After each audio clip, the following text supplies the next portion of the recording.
Porto Empedocle e i suoi problemi, si potrebbe dire. Problemi risolti e non. Partiamo da una nota positiva che riguarda gli sversamenti del torrente Re.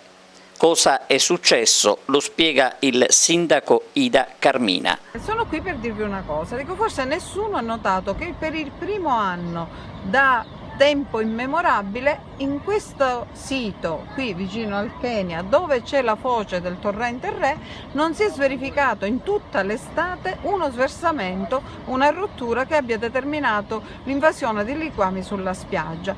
È il primo anno da sempre. Il sindaco di Porto Empedocle si sofferma anche sui problemi creati dall'acqua piovana. Io interpellerò la protezione civile perché eventualmente ci mandi anche una pompa idrovora adeguata alla necessità, perché Porto Empedocle è fatto su 2 livelli, evidentemente già basta poco che precipitano le acque tutte nella zona bassa, e col fatto che questa soglia creata per evitare la commistione col mare impedisce il diflusso, in questo periodo prima che si fanno i lavori deve portarci comunque a garantire la sicurezza pubblica, quindi interesserò immediatamente la protezione civile perché ponga in essere tutto quanto è necessario e dovuto per la protezione e la sicurezza di tutti i cittadini empedoclini.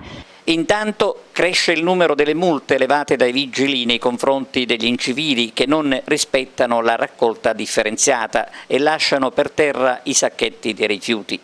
A ispezionare i sacchetti anche l'assessore all'ecologia Giuseppe Sicilia.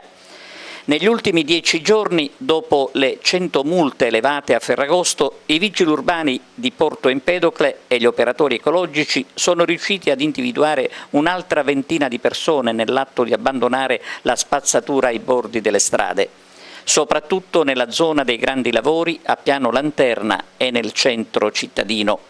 Molte sanzioni sono state elevate grazie all'ausilio delle telecamere di videosorveglianza.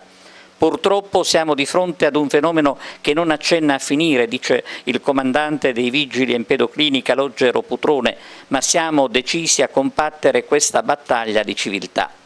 L'abbandono dei rifiuti, ribadisce il sindaco Ida Carmina, è una grande mortificazione per tutti i cittadini per bene che hanno compreso quanto importante sia differenziare.